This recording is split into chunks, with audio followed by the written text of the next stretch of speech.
वफाकी काबीना ने आइंदा इंतखाबात नई मरदमशुमारी के तहत कराने का फैसला कर लिया। मरदमशुमारी के लिए फ़ौज की तैनाती की तजवीज़ भी मंजूर हो गई। जो शख्स जहां मुकीम हो उसे वहीं की आबादी में शुमार किया जाए। MQM ने मुतालबा कर दिया।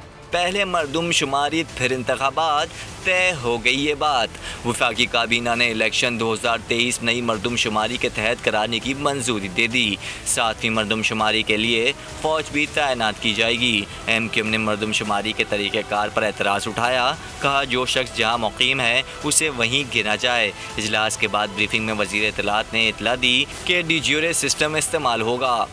डी ज्यूरे जो होता है तरीक़ाकार, उसमें ये मानना होता है कि आपकी जो रहाइश है वो 6 महीने तक आप क्या यहाँ पे रहेंगे। ये सवालनामा भेजा जाता है लोगों को। फवाद चौधरी ने कहा इलेक्ट्रॉनिक वोटिंग मशीन पर अपोजिशन से मुज़ाकरात और इंतखाबी इस्लाहात साथ साथ जारी रहेंगे। अपोजिशन मुस्बत किरदार अदा करे।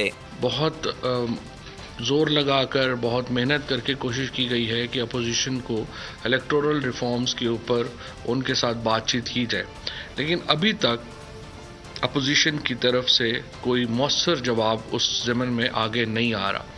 वज़ीर इत्तलात ने बताया कि काबीना इजलास में 3 से 13 रबीउल अव्वल तक अशरा रहमतुल्लिल आलमीन के तौर पर मनाया जाएगा। कैदियों को माफ़ी दी जाएगी। सब्सक्राइब करें और बेल दबाएं ताकि कोई खबर रह न जाए।